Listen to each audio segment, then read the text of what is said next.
Praise the Lord everyone. मैं परमेश्वर की प्रेजेंस में आप सबका वेलकम करती हूँ और मैं विश्वास करती हूँ आप सब ब्लेस्ड हैं। परमेश्वर का आत्मा आप सबके साथ है।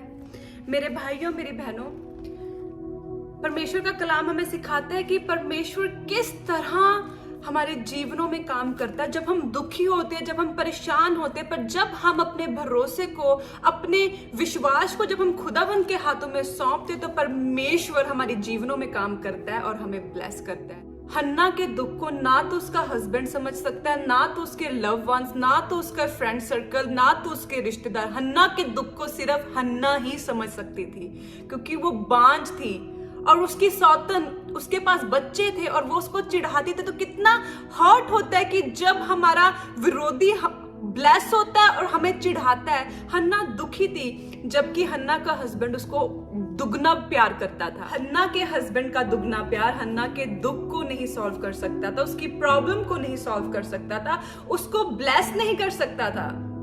मेरे भाइयों मेरी बहनों, हमारी लाइफ में भी जब दुख आते हैं, परेशानियां आती हैं, तो कई ऐसी प्रॉब्लम्स होती हैं जिन प्रॉब्लम्स को कोई भी सॉल्व नहीं कर सकता।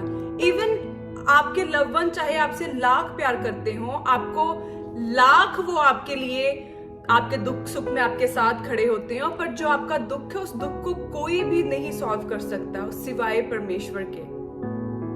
हन्ना दुखी थी, हन्ना दुखी थी, वो रोती थी, वो कुरलाती थी। जब जब वो परमेश्वर के भवन में जाती थी वो रोती थी, वो खाना नहीं खाती थी। हन्ना ने क्या किया? उसने उस दुख को परमेश्वर के सम्मुख रखा। वो परमेश्वर के पास की, वो परमेश्वर के पास जाके वो रोई, वो कुरलाई। उसने परमेश्वर के सम्मुख अपने दुख को रखा कि खुदा मैं परेशान हूं। जो कुछ उसके अंदर था, जो कुछ उसके अंदर उसके हृदय में भरा था, उसने सब कुछ परमेश्वर के आगे रख दिया। और फिर एली ने जब उसको देखा, तब एली ने उससे कहा तू कब तक नशे में रहेगी? अपना नशा उतार। हन्ना ने कहा नहीं हे मेरे प्रभु, मैं तो दुखिया हूं। मैंने ना तो दाख मधु पिया है और ना मदिरा।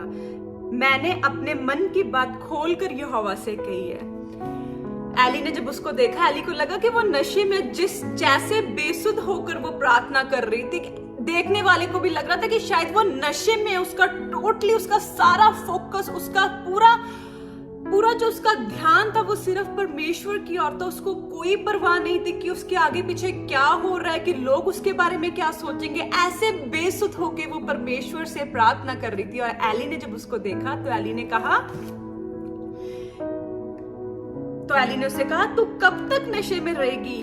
क्योंकि वो ऐसा लग रहा था कि वो नशे में है, क्योंकि ऐसा बेसुध कोई भी इंसान विदाउट नशे में, जो नशे में होगा वही इंसान ऐसा बेसुध होगा। पर उसको नशा था परमेश्वर का, क्योंकि हन्ना जानती थी कि परमेश्वर ही उसके दुख को दूर कर सकता है, परमेश्वर ही उसकी प्रॉब्लम को सॉल्व कर सकता है। तो हन्ना ने बताया कि मैंने अपने मन की बात खोलकर परमेश्वर से कही है। मेरे भाइयों मेरी बहनों, आज हमें ये जानने की जरूरत है कि अगर हमारी लाइफ में जब कोई भी प्रॉब्लम आती है, हमारी लाइफ में जब दुख आता है, तो हमें अपना हृदय किसके सम्मुख खोलना है? हन्ना ने यहाँ बताया कि जब उसके जीवन में दुख था तो उसने अपने दिल को, अपने मन को यहोवा के सम्मुख खोला। आज हमें भी जानने की जरूरत है कि जब हमारी लाइफ में कोई दुख आए, जब हमारी लाइफ में कोई प्रॉब्लम आए, तो हमें कोई सेकंड पर्सन या कोई थर्ड पर्सन के पास जाने की जरूरत नहीं है। हमें अपने मन को परमेश्वर के आगे खोलने की जरूरत है। और जब हम अपने मन को परमेश्वर के आगे खोलेंगे तो खुदा हमारी दुआओं को सुनेगा, वो हमारे दुख को सुनेगा। पर आज लोग ऐसा नहीं करते। आज जब लोगों की लाइफ में दुख आता है, परेशानी आती है, वो चले जाते अपने लव वंस के पास, वो चले जाते अपने फ्रेंड्स के पास। हन्ना चाहती, वो दुखी थी, वो जा सकती थी अपनी सहेलियों के पास, उसको अपनी सहेलियों को बताने के लिए कि मेरी सौतन मुझे चिढ़ाती है, मैं परेशान हूं। वो जा सकती थी अपनी पेरेंट्स के पास, पर नहीं, वो परमेश्वर के पास खुलकर उसने अपने दुख को परमेश्वर से बताया। उसने यहोवा के सम्मुख अपने मन को खोला।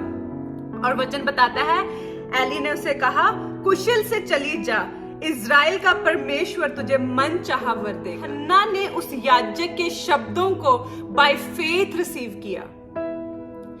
क्यों?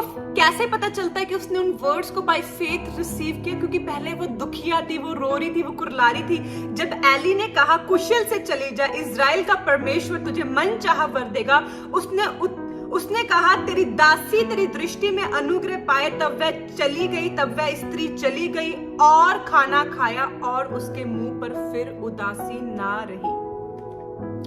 वचन बताता है और उसका मुंह फिर उदास ना रहा।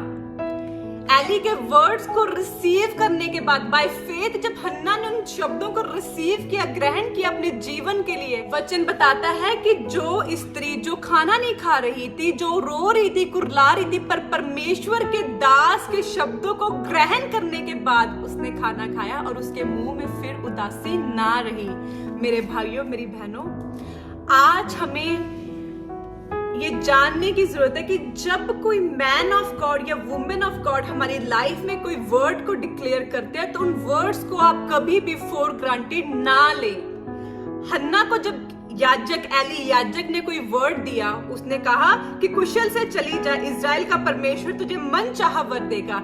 हन्ना ने उन वर्ड्स को बाय फेथ रिसीव किया क्योंकि वो उन शब्दों को ग्रहण करने के बाद वो खुश हो गई। वो ऐसी खुश हो, चाहे ऐसी खुश हो जैसे कि उसको वो मिल गया है, ऐसे खुश हो जैसे कि उसको जो चीज के लिए वो रो रही थी, कुरला रही थी, मानो कि उसकी वो विश पूरी हो गई है, कि उसको वो बेबी मिल चुका। वो इस प्रकार खुश थी क्योंकि वो पहले रो कुरला रही थी, वो खाना नहीं खा रही थी, पर याजक के शब्दों को ग्रहण करने के बाद उसने खाना खाया और उसके मन में खुशी आ गई, उसका मुंह फिर उदास ना रहा। आज बहुत से ऐसे लोग हैं, वो man of God women of God से प्रेयर करवाते हैं, ले हैंड कराते हैं और नेक्स्ट डे कहते हैं हमें तो कोई फर्क नहीं पड़ा। हमारी लाइफ में तो मैन ऑफ गॉड ने, वुमेन ऑफ गॉड ने ये वर्ड रिलीज किए थे, हमें तो परमेश्वर ने ब्लेस नहीं किया। परमेश्वर के दास ने तो मेरे लिए बोला था कि मैं ब्लेस हो जाऊंगा, मैं तो ये हो जाऊंगा, मैं तो ब्लेस नहीं हुआ। मेरी लाइफ में तो परमेश्वर के वर्ड्स नहीं पूरे हुए। मेरे भाइयों मेरी बहनों, हमें जानने की जरूरत है कि जब हम परमेश्वर के वर्ड्स को बाय फेथ अपनी लाइफ में रिसीव करते तो परमेश्वर उन्हें फुलफिल करता है, जिस तरह हन्ना ने एली के शब्दों को विश्वास के साथ रिसीव किया और परमेश्वर ने उसकी कोख को खोला और उसको ब्लेस किया बेटे के साथ। आज हमें जरूरत है कि जब हमारे जीवन में दुख आए तो किसी थर्ड पर्सन के पास, किसी सेकंड पर्सन के पास जाने के बजाय हमें परमेश्वर के पास जाना है और अपने मन को हमें खुदावंद के सम्मुख खोलना है, तो खुदा हमें ब्लेस करेगा। और सेकंड थिंग, जब भी कोई मैन ऑफ गॉड या वुमेन ऑफ गॉड आपकी लाइफ में किसी वर्ड को रिलीज करते हैं या कोई वर्ड आपके लिए डिक्लेयर करते हैं तो उन वर्ड्स को फॉर ग्रांटेड ना लें। हन्ना ने उन वर्ड्स को बाय फेथ रिसीव किया और उसने अपनी लाइफ में ब्लेसिंग को पाया। अब ये आपके ऊपर है कि आप परमेश्वर के प्रॉमिसेस को किस तरह अपनी लाइफ में लेंगे। किसी मैन ऑफ गॉड के आपकी लाइफ में की गई प्रोफेसिस को, डेक्लेरेशंस को आप किस अकॉर्डिंग लेंगे, ये आपके ऊपर निर्भर करता है। हन्ना ने बाय फेथ उन वर्ड्स को अपनी लाइफ में लिया और उसने ब्लेसिंग को पाया। मेरा ये विश्वास है परमेश्वर इस वचन के दौरान आप सबको ब्लेस करेगा, आप सबको प्रेयरफुल लाइफ के साथ खुदावंद ब्लेस करेगा। आपको परमेश्वर ऐसा अनुग्रह दे कि आप फेथ में स्ट्रांग बने और आप विश्वास करें कि खुदावंद दुख के समय खुदा ही है जो आपकी प्रॉब्लम्स को सॉल्व करेगा। गॉड ब्लेस यू ऑल, आमीन।